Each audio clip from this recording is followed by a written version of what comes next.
Started. So, Oh, you're wearing the t-shirt. yeah. Welcome back to New to Hill Country. We're here today with Cody Sipos, and we're going to be talking a little bit about saunas and homebrew saunas and things like that. Fun stuff. Give a little shout out to the SPG SPG Texas. We got our cool swag here now. We got our full logo. And I am repping Element, who just sent us these shirts. So, Pretty cool. yeah, if you haven't checked out Element yet, you deserve to be better hydrated. Cody, you've had some Element. I have, yeah. Solid, yeah. Good product. In fact, I'm drinking right now. We were thirsty today. Yeah, it's got their 3 new flavors. Those are, we're adjusting. We're seeing which ones people like. At first I was honestly not super into the spicy ones. I was like, why spicy, sort of. But I feel like I'm drinking the spicy ones all the time now. Like, I don't know. They just seem, and honestly, they seem to kind of, almost kind of hit the spot better lately. I don't know. Like, it seemed to really like kind of nail it. Like, and yeah, been enjoying it. I've been having chocolate almond tea every morning with my coffee, and it's like nice salty chocolate, like mocha coffee. So yeah, it's been really good. She let me have that, and I don't like coffee. So like, I try coffee like once a year at least to like, because I'm like, everybody likes coffee. I hate being the guy that, I don't like being a stick in the mud about stuff. I was a vegetarian for a very long time, and it is the thing that most thing I didn't like about being a vegetarian was that I was constantly stopping other people's dinner plans. That's what bothered me. And I didn't like that. I didn't want to be that guy, kind of. And I feel that way about coffee. It's like everyone's like, let's go get some coffee, and I'm like, I'll always go along, but then it's like, what do you want? It's like, just water. I don't know. You want a tea? And I don't even really like tea that much. Like, so, but I like coffee with the chocolate element. The mocha It one's actually really good. tastes good to me. I'm like, I could drink this. That is so unusual for me. I never said that about coffee anything really. So that was like, It's like salty hot chocolate, like iced chocolate. something like that. Yeah, I was like, I didn't really taste the coffeeness of Right. it that much, and maybe it could get me over my coffee aversion. That would be interesting. Anyways, so Here enough we about are. Element. Yeah. So Cody, you are, I know from talking with you, you're not originally from Texas and not originally from Hill Country. So give us the whole like, History. yeah, where are you from originally? What was the long, windy road that brought you to Hill Country? Okay, yeah, it's been a long and windy road. So I've been a few places, so I'm not a born and raised local here. Originally from the Midwest, grew up in a small town outside of Indianapolis.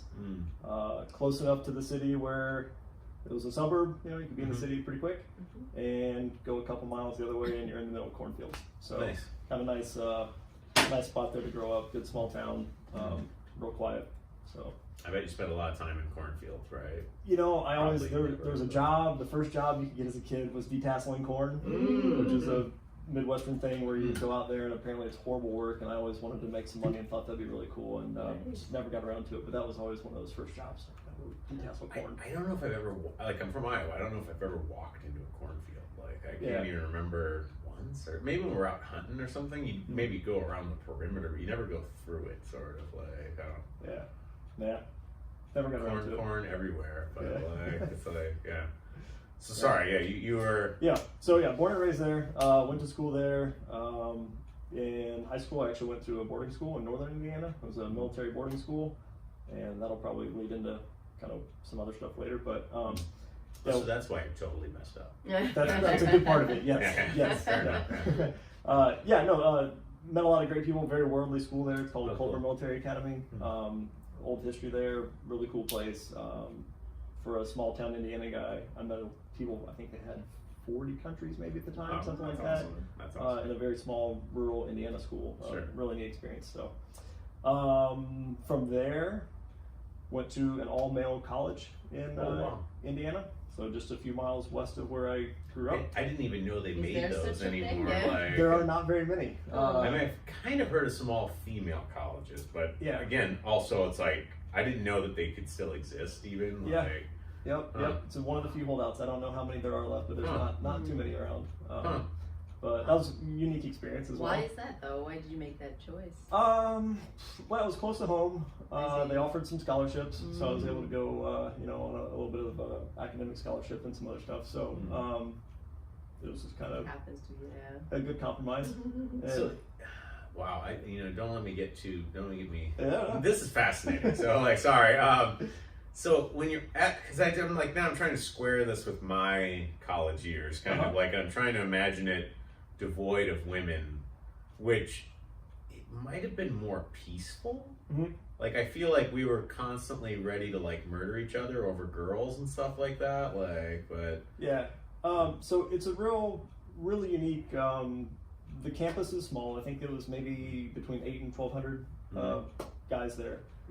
Highly Greek culture, so it was a fraternity oriented thing. Probably 85% of the students there going to fraternity, which was not, you know, I've seen Animal House. I wasn't like, oh yeah, that's gonna be my college experience, but yeah, they all had their very unique attributes, but there was a heavy emphasis on kind of study hard, play hard. Like it was a nice mix of, hey, Monday through Friday, you're here, you've got a job to do, study, do your academics, and then on the weekends, you know, go out and have fun, be a college kid. So in that regard, it kind of was peaceful during the week. I can see that. Formed a really strong brotherhood, you know, you 24 hours a day, basically living with people, 40, 50 other guys. You form some pretty good bonds and get into some fun shenanigans when you're 18 years old doing that. So, but yeah, it's good times. So. And this isn't meant as a sexist jab at the others, but like if I think back in my college years, a lot of good times with just the dudes doing stupid shenanigans and stuff like that. Those are the best memories, pretty much. I went to a girls' high school, and I can kind of picture what it would look like, and it was fun. It's kind of there's unique things about just being with girls and can go wild. We don't have to worry about like you know being ladylike in front of guys. It can just be all wild. Yeah, well, the same thing. It was a small campus, so everybody would walk to class. You know, there was never any issues with getting your car and driving somewhere. And even in the wintertime when it snowed or something, you're a 4 or 5 minute walk to campus. So there was a lot of times where you would roll out of bed, sweatsuit, just go, just roll on in because you're not trying to impress anybody. Yeah, freedom. Yeah, a bit of liberation there. Don't worry too much. I think. Yeah, in my college, most people were still rolling out. Boys and girls like together and stuff. Like, I even remember there was some girl that my friend Ashley kind of dug, and then like she was in the early morning class, and I remember he was like, he kind of came back to breakfast or lunch, and he was a little crestfallen. And I was like, well, "What's up?" Like, and it's like, well, you know, she doesn't do herself up before she comes in, and it really does ruin some of the illusion there. Like I was like, dang, wow, like that's sad. Yeah, that's sad. Yeah, heartbreaking. Yep. Yeah. So what happened after college? So college was towards the end of it. I was pretty ready to move on and expand the horizons. I was pretty fortunate as a kid. We traveled a little bit, nothing extravagant, but my parents lived in Colorado for a time, and so that was always kind of one of those mysterious, far-off places that we visited every now and then on a vacation. But I wanted to go west, and so as soon as college was done, I secured a job out in San Diego, which is about as far west as I could go and still stay in the continental U.S. So, so I moved out there, and that was the day after I graduated. I had my car packed and solo road trip out to San Diego. So. So I lived in San Diego for about 7 years. Okay. Really enjoyed it out there. Had a lot of fun. Good city. A lot of good stuff going on out there. But what was the job? Were you a pilot at the time too, or a different job? So your podcast with Mason, I loved because I was in the pool industry. Oh, interesting. Yeah. So growing up, my all through high school and college, summers and things like that, my family. My dad was a salesman, my mom worked in the office, my sister was in the service department, and I did that in the summers as well. So, there were definitely moments when I was, and that was back, we were doing it over Skype, and there was times where he lost me a little bit on some of the stuff with like, technical terms, like, okay. I remember that too. I was oddly fascinated, like, oh, cool. My brother-in-law, he's still in the industry out west. So, that's a cool. It's a funny family thing, but so that was how I had the job in San Diego. It was from our connections in Indiana, doing the pool industry, nationwide company, and they got me a job out there. I interviewed for them. Moved out there and quickly realized that I didn't love the inside sales type of job. And to kind of take it back to the military academy, they had an aviation program. Okay. So they have a strong summer school that they do there, but they also had their own airfield. I see. With planes wow. and instructors. And so growing up as a kid, I had always wanted to fly. Just kind of one of those things that from an early age I would pull out the drawers on the cabinet and climb up on the cabinet, get on top of the refrigerator, probably, I don't know, 4 years old or something like that, 3 or 4 years old. I would shimmy up the doorways, you know, kind of do the thing and get up, and always just like to get up and get high and change the perspective a bit. So, so the military school had their aviation program, and learned to fly planes there, and then didn't really decide to go to college for that. So then in San Diego, I was doing the pool job and working inside, beautiful weather, all day long in the office. I said, there's got to be a better way. And there was actually a radio ad for helicopter pilots. And they said, hey, do you want to be involved in aviation? Do you want to do all these cool things? You know, come and be a pilot, learn about it tonight. And so, don't touch that dime. Yeah. Yeah. So they have a real cool production. You go out and, you know, there's probably 100 people sitting out there on these folding chairs, and they fly in helicopters at night, and it's just, you know, everybody's got eyes that are this big. It's the coolest thing in the world, you know. And shortly thereafter, I decided not to go with that program. But fortunately, it was kind of like a pyramid scam. Oh, okay. Was it? Yeah, the company does not exist anymore. They kind of did a traveling roadshow where they would do these big productions. Oh, wow. They would get 50 people to sign up in a class and pay their money up front to then finance a helicopter to go to the next school. And they would do this where they would have 50 people. They'd all sign up thinking they were going to fly. They had 1 or 2 helicopters, which is not enough to do 50 people to get them trained up. So they would take all their money, go to the next place, buy 1 helicopter so they could get 50 people over here to give them a bunch of money, and it all ended up folding in on itself and left a lot of people in a lot of debt. It was you know, that just I have this weird kind of I guess fascination with pyramid schemes to some degree, like just like when you describe all that, like, and I think about the sheer challenges, you know what I mean, like that is not easy money what they did. Do you know what I mean? Like that's extremely hard money. Like it. Of course, people believe you're going to put on a helicopter show, like a helicopter class. Like, who in their right mind would try to make their money doing it that way? You know, it's such a weird, like, scam to come up with and be like, you know what we should do? Right. You know what I mean? Like, that's such a bizarre, like, crime at the end of the day, and I'm just sort of baffled by things like that sometimes. Like, that's working, huh? Like, it's like sort of working for you. That's so weird. Like, yeah. And the interesting part was and this is.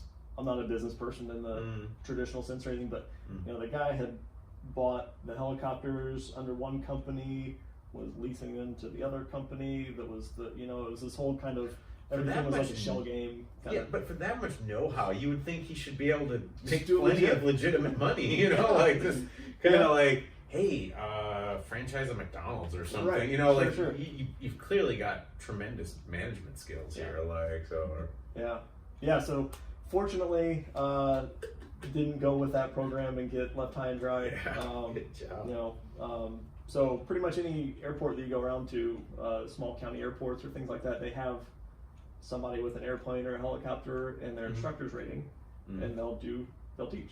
Okay. So some places are pretty small operations, some places are a little bit larger scale, and I found one that was just north of San Diego that was a little bit more established and a little bit bigger scale, and they had a pretty good reputation, great weather out there, good place. People came from all over to do their flight training there, so ended up doing all my ratings there, and got out of the pool industry. You know, I had a great boss who was sympathetic to the cause, you know, and he said, okay, man, if you got to leave a little bit early today, go ahead, you know. So yeah, it wouldn't have been easy to do without his help. So got all that done, and then the funny part is, you're a brand new student.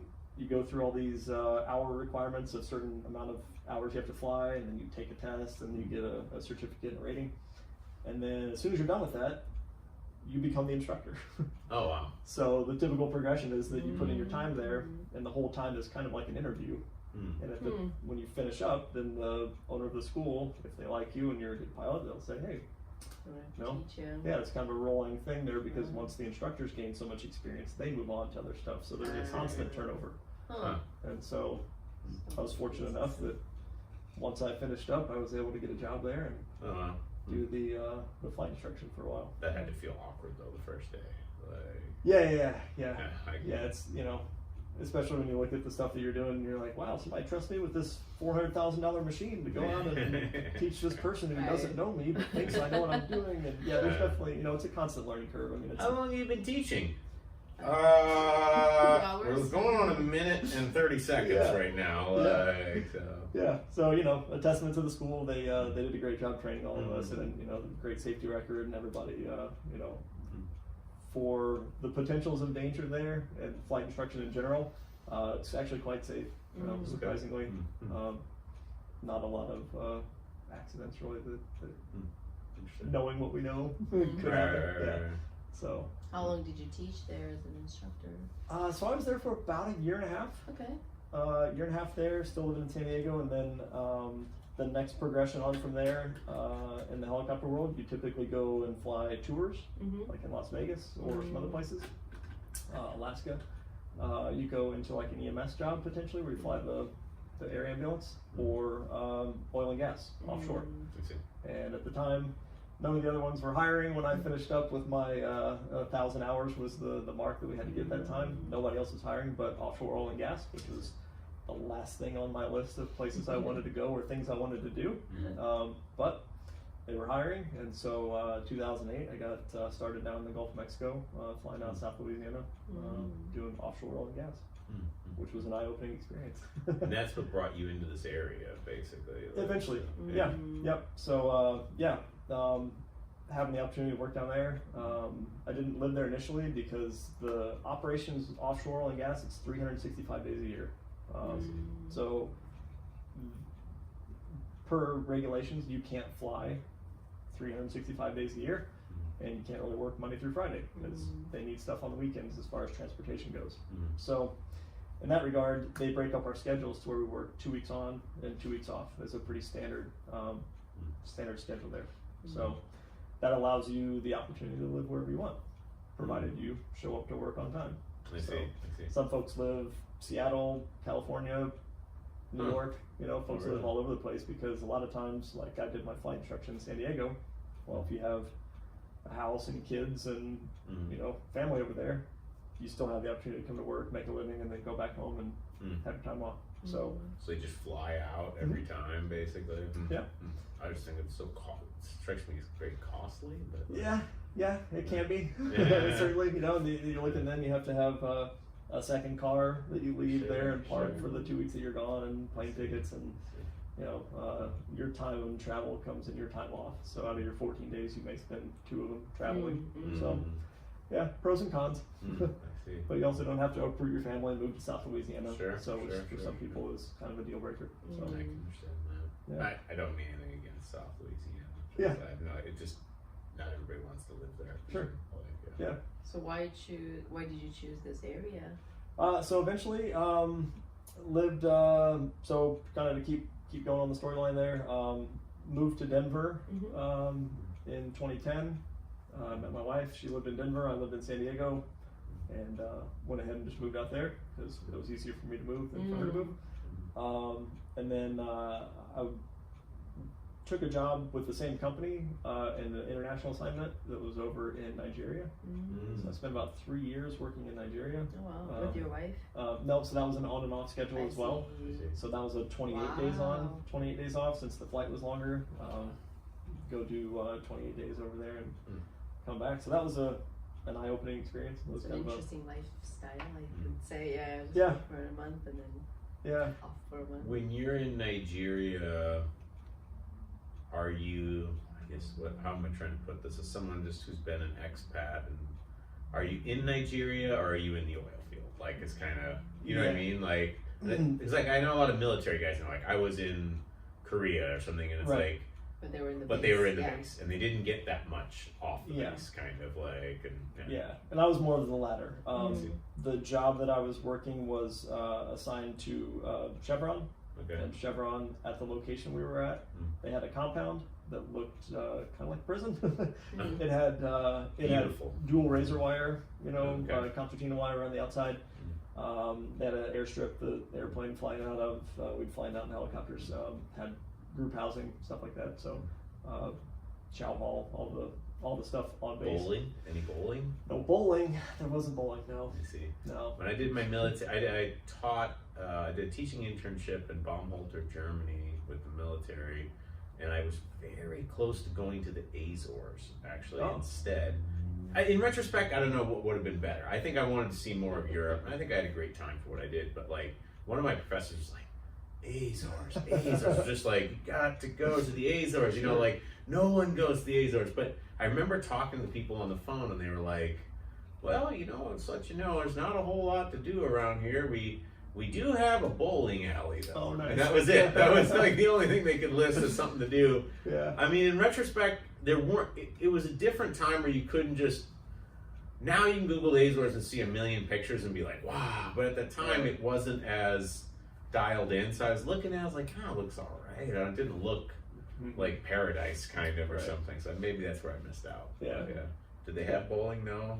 No bowling. We had a small fake putting green, so there was kind of golf. So Tuesday nights was golf night. Nice. They were pretty strict with drinking over there. There was a little bar, but occasionally for the expats they would allow us to have little functions. And Tuesday night golf was one of the functions that if we weren't on duty and there was enough time between our alcohol consumption and flying, they would. I guess that makes sense. At first I felt like, that sounds real, and I was like, oh wait, you're a pilot. Yeah. I guess you don't really want people. Yeah, that makes sense. Yeah, so occasionally we got to do that. And there were a few other expats there, but it was mostly local Nigerian folk that were there. So cool. Yeah, so that was kind of a cool experience. It was right in the bend there in Africa. Right there. So we're just north of the equator. It was fun. So after doing that for about 3 years, ready to settle down, and that's when I took a job back in South Louisiana, and that was actually a job where we moved down to South Louisiana.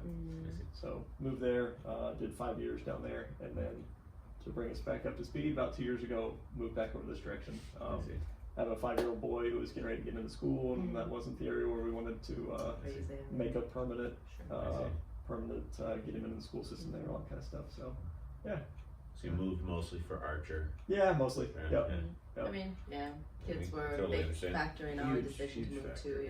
Yeah, as we grow up and become more adult, I suppose that's kind of the priority, right? Oh yeah. Yep. So currently live in Buda, just south of Austin, so just up the road here. We found a jiu-jitsu gym here. Yes. Every 2 weeks. You found us through like Rob's Instagram, right? I think so. Okay. Yeah, I think so. I think I saw all the initial promotion stuff and everything. Was like, wow. Initial embarrassing recordings of me talking on his Instagram. Yeah. So I knew from the whole podcast sphere of a little bit about SBG and some of the stuff I'd heard and seen, and figured just seemed like a good combination of everything coming together right here. Where did you train before? You trained somewhere else? Yeah, I trained in South Louisiana, guerrilla jiu-jitsu. Right. Yeah. For some reason, I remember that as South Carolina, not South Louisiana. Oh, yeah. So I was like, wasn't there a Carolina in there? Oh, yeah. No. Okay, so they have a guerrilla down there. Right. Okay. Yeah. Who's the lead dude from them? Like, who's there? Dave. I think it's Camarillo. Okay. Yeah, I know of him. Yeah. Yeah. So yeah. Sure. Yeah. So I was talking with Rob the other day after class on Saturday, and the head guy over there in South Louisiana wanted Dave, trained underneath Dave, and then Rob knew him through the CrossFit sphere, I think, and all the. Rob knows everybody somehow. It's like, I know him. I'm like, I know him from back when. And usually it is a CrossFit kind of connection or whatever, but like, it's like, I know him from back then. I can do it. That's interesting. No, I've enjoyed the training here so far. It's the foundations program is coming from a place. It was a pretty small gym. And so it was. There wasn't a foundations program per se, which meant you just kind of hopped right into the class. Pretty typical, yeah. Which was a lot of fun. Mm-hmm. But I actually have a picture I should show you sometime of after my first day of classes. You know, and I've been listening to Jocko, and I've been doing, you know, I was all pumped up and ready to go to jiu-jitsu, and I looked like I got zombie attacked. I had bruises everywhere, and it wasn't because anyone was being particularly mean. It's just, you know, with some purple and brown belts out there, and you're a white belt, and you think that this is how you're supposed to do it. You know, yeah. It's very rough. It's a really rough introduction to what it is. I mean, that already tells me that you have a certain amount of humility that you didn't leave. Do you know what I mean? Like, because most people, and it's not so much. There's an area, like there's for some people where like ego kind of just will smash them off of that. Yeah. And there's other people who are just like, and maybe appropriately so. They're just like, wait a minute, I don't know what I'm doing, and you are manhandling me. Yeah. Like, I don't feel safe coming back here. And then I think I was one of those people. That's how I started, where it was just welcome to the Terror Dome, sort of. And it's like, you know, like, and I was like, I want to be able to do what they can do, kind of, you know, like that's what I felt, and I stuck with it. But yeah, I think having that soft intro of like, here's 16 fundamental things that at least if you can do this, no one's gonna probably be able to stop you on the street. We'll start talking about, and at least once you have that stuff, even just looking at my guys that are now going into the open mat stuff, and they're just like Rob and I were talking about, it's like there's no honeymoon beat up the white belt period. It's like they have good escapes for like every position, so they're not just doing some really stupid thing where you're just like, oh, I'm just gonna submit you here now. Like, I was gonna say, I think it's cool to have some tools to when you get in those situations when inevitably you're gonna be there, that you go, oh hey, I'm gonna try this because it seems like something that we've learned already. So. And actually, one of the things that, not to belabor the point too much, but like one of the things I've really liked about it as a coach is, for me, one of the scarier things when I train with white belts is when I take them to a position that they don't know at all, because those are the positions where they're more likely to do something that will injure me, not necessarily stop me, but just injure me. Like that's where the elbows and the fingers and the everything get in weird places, and I'm like, what are you doing? You know, kind of like you can't see that that's not gonna stop me, but like the next day my neck's all like, geez, he was elbowing me in the neck for like no reason. And so I've been actually very inspired to show everybody as many positions as possible, so they at least have a single painted layer of like, here's your base, here's your posture, so that you're not doing these crazy weird things. And also sometimes I'm worried about hurting them. Sure. So I'm like kid gloves the whole time, and then I'm like, you are rolling onto your neck, like, and I'm gonna have to try to take the weight off, and that might put pressure on me almost, like. So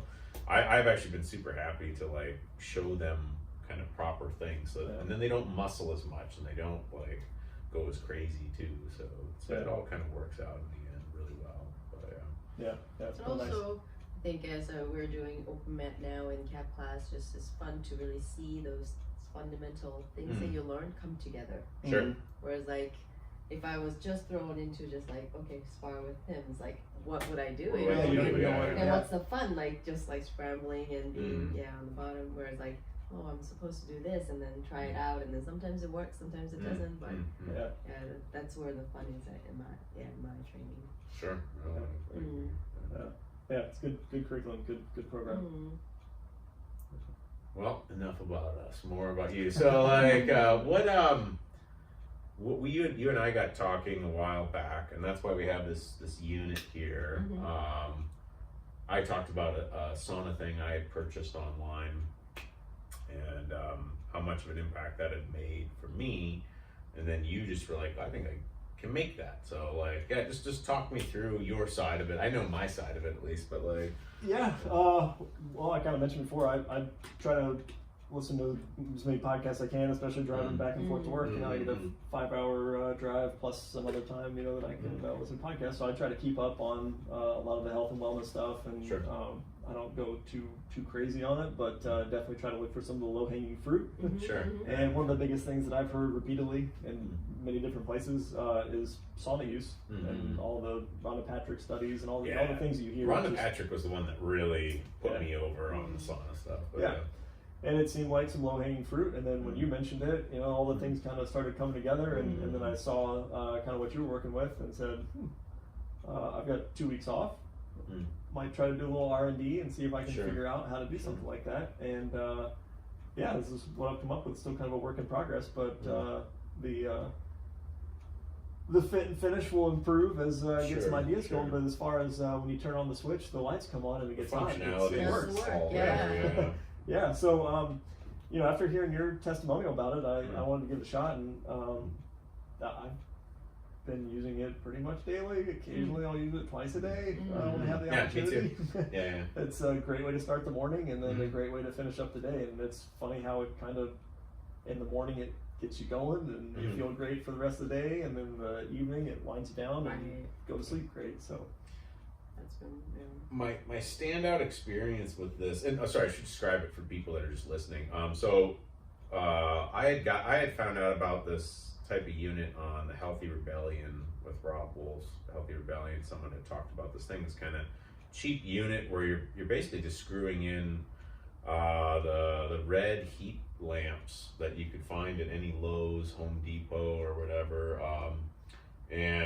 But it puts about 5 in a unit, and it kicks out good heat.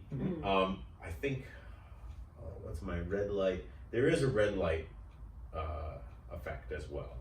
But I was talking with Marty, who we just had on the show, and he was saying it'd be over 1,000 NM or something like that. And he was like, no, it definitely has like a real impact and everything. So there's different frequencies that do different things and stuff. But that's a good one too, that what these put out. And I started using it, and I was using it mostly as like a super sweat inducer. I had made it like a tent, and I had the tent real low, and I would build up a lot of heat in there, and I'd come out like, just dripping sweat. And that was good. I mean, that was good because I had spent all that time in Korea and saunas, and it was just like, I have to have my saunas back in my life, kind of. And I was like, that's great. And then as I got going in the summer, it was getting hotter and hotter in my garage where I had set up. It was sort of like, I don't really need this tent anymore when I crank this heat up. But now the way I use it is, and it's there. That was how the people that had sold me the unit kind of said. It was like, you don't really need the tent. You just put it on just like put it in a bathroom or a garage or something, and you'll get plenty hot if you just get close to it. The bulbs are pretty focused, I've found, that you can put a hand right here to the side and you don't feel much heat at all. You put it right here and you're getting, I forget what the numbers are, 150, 160 degrees or something like that, a few inches. So it's pretty directional. And I started using it very localized. Someone was asking me about that the other day. Do you use it more general or localized? And it's definitely more of a localized thing. And I think that for me, the biggest breakthrough was my knees. Last year, about this time, I had just a very minor kind of knee injury that just kept dogging me for the whole year. My knee would kind of pop, and I'd get like a Baker's cyst kind of thing behind the knee, a little meniscus problem, and I would just start heating up my legs with this every day, like 5 minutes. Just heat up the back of my legs. I just got to get close to it and get them real hot, and I'd kind of rotate around a little bit. And I mean, I could just feel it. Like my knees they didn't have that. They didn't feel tight and like all kind of locked up. And I have had no knees issues yet. I'll knock on something here, but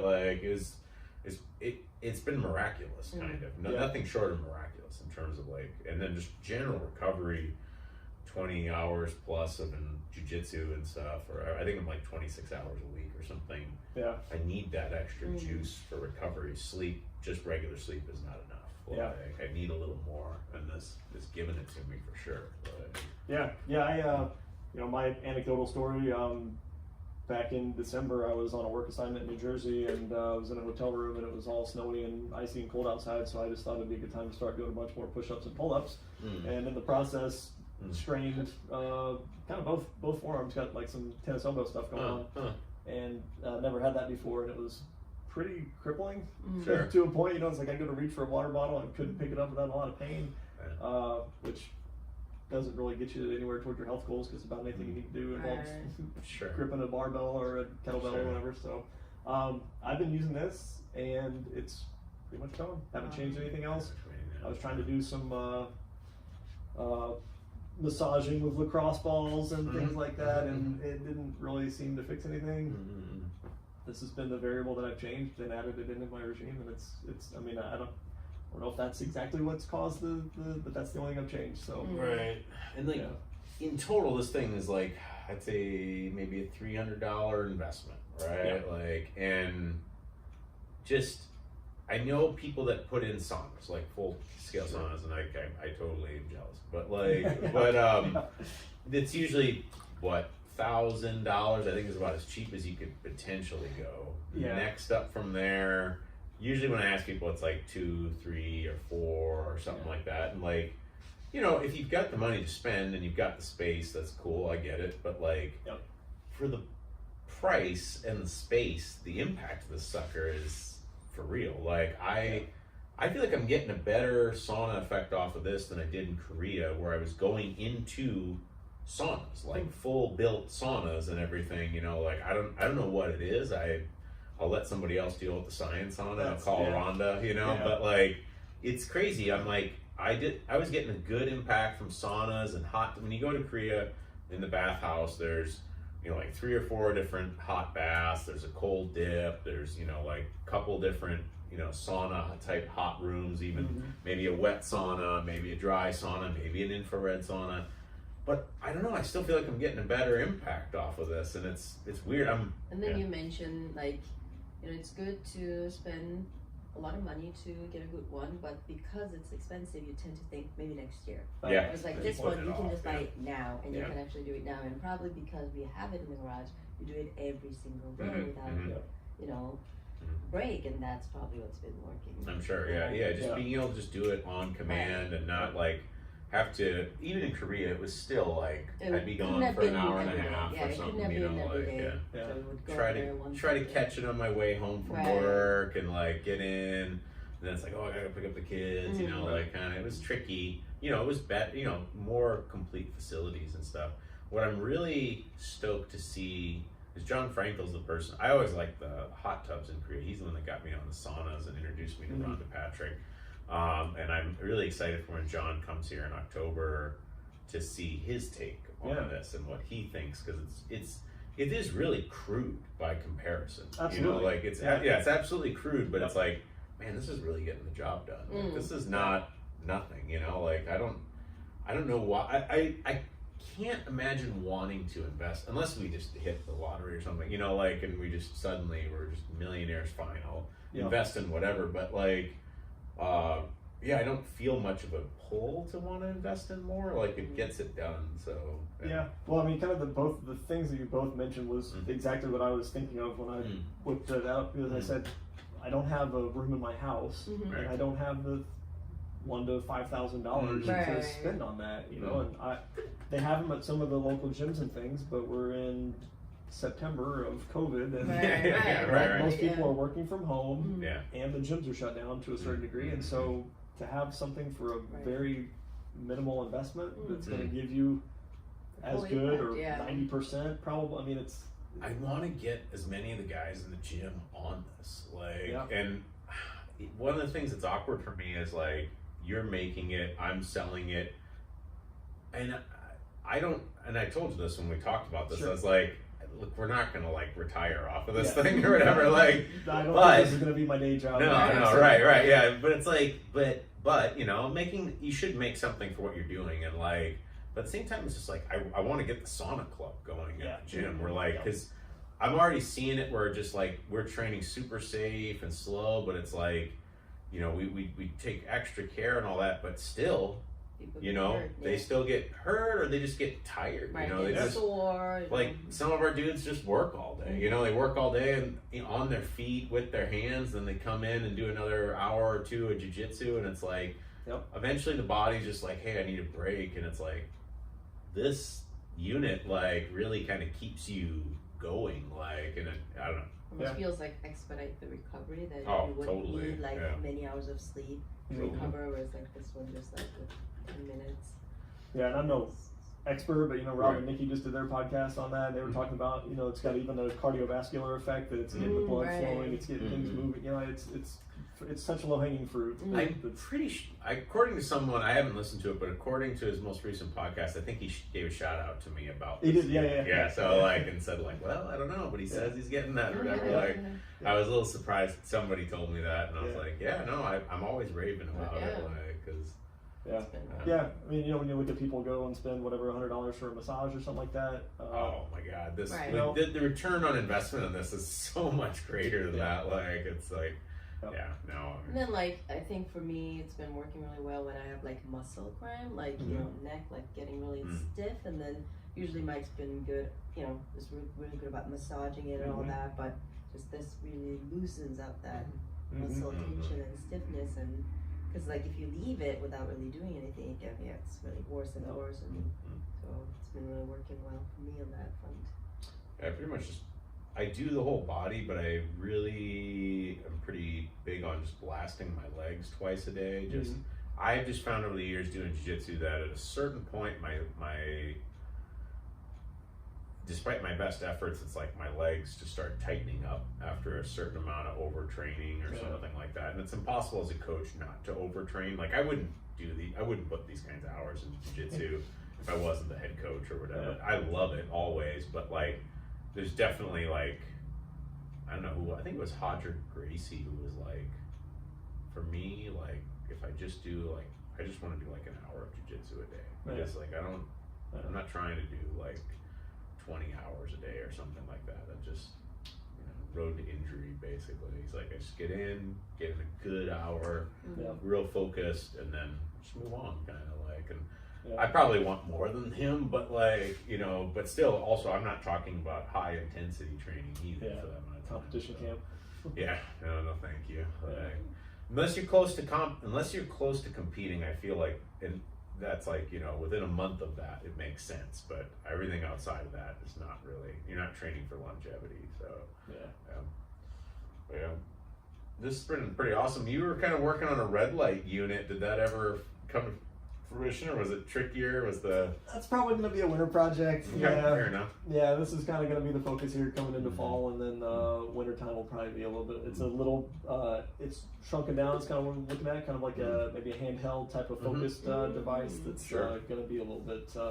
It's a little more minute with the parts and things. You can pull it off really quickly. Yeah, like we talked about it, and then just like next class or next week, you just brought it in. It's like I'd like to. It's been pretty alter the design a little bit, maybe to make it so it can be shipped out to where it would disassemble a little bit easier. Maybe have a little bit broader base, but like I said, those are just kind of design features. The rest I'm pretty happy with. It's going to get the job done. So we'll see if we can't make a few positive changes and. That would be awesome, Yeah, I'm kind of planning in maybe later, like November or something, having like sauna month or something. Like people who, if you hit the sauna every day, we'll give you like a patch for it and stuff like that for your gi, and like kind of encourage people like to set it up here at the gym. So because people do say like, oh, they're sore after this and that, and it's like, why don't you just do 10 minutes or 20 minutes before and after, and after class and.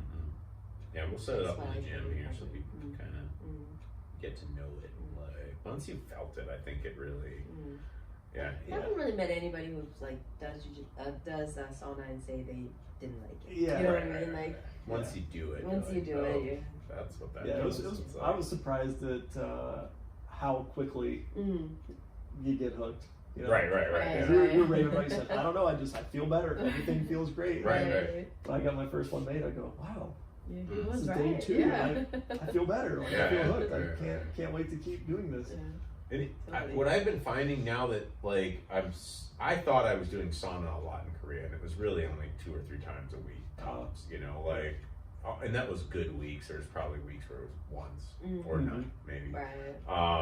And now that I'm actually doing it every day, what I'm finding, because we were talking about this before, that sweat. Like sometimes you sweat a lot, sometimes you don't. In general, I am finding myself to sweat way less in front of the unit, and even just at the gym. And I was kind of hearing about that with Rhonda Patrick, that you get better at holding electrolytes and things like that. Actually, like the more and more that there's the heat shock proteins that you're building up, but then also kind of like, I guess your body just, gets better at retaining and hydrating and all this. Let's ask Rob about that at some point. If you're getting a call and see if it's stopping the video, is it still on? Appears to still be on. Okay. Yeah, but not a bad idea for me to pause every now and Right. again and check that. I've had that problem, so. But I mean, I can think of a few guys who are here training and sweat like crazy. I know. And I don't mind, them sweating, but just like if it's a sign up there, dehydration and some body imbalance or whatever. Yeah. Oh, there's someone in particular that I want to get him on the sauna. Yeah, I want to kind of see. put him like He a sweats a guinea lot, pig. and I'm like, let's see if dude, it works. Yeah. I bet we change your life. With Right. the sauna. Like, I'm sure he's like super dehydrated, sweating that much with the something same to amount say, of workout that we do, like double the amount. So yeah, it would probably be like transformative for him. Like he has something that needs I'm release excited or something. Yeah. Again, like Michael Hines, MD, talking I was over gonna say, here. I have no I'm just gonna idea. go over here like, hey, it worked for me. Hopefully it works for Yeah. you. Give it a shot. Let me know. No, I think, I'd like to get, I'd really like to get a few more of those guys to really get. We need to set it up and kind of get the protocols, like bring your towel, bring your this, like we get a chair and stuff. And then I make sure. can disinfect every time. Yeah. Spray, Yeah. But it should be good. Once people see it, I think that will be a big change. But yeah, I think we should probably call her here. Like, Sauna talk is it's good having you on, Cody. We'll try to get you on again. Absolutely. One of my future plans for the podcast is to try to start grouping people, like different people. So, because like there's ways that I drive, ways that she and I drive a conversation. But like if we get you on with like Maggie or something, for example, like I have no idea what Maggie asks you. You know what I mean? Like, she may, single out something else that you say that I don't even. I'm just like, whatever, stop talking. Give me my chance to talk again, sort of. And that's good. But no, I'm really curious to do that. But anyways, good times. Yeah, thanks for the opportunity. Yeah. Keep it real, folks out there.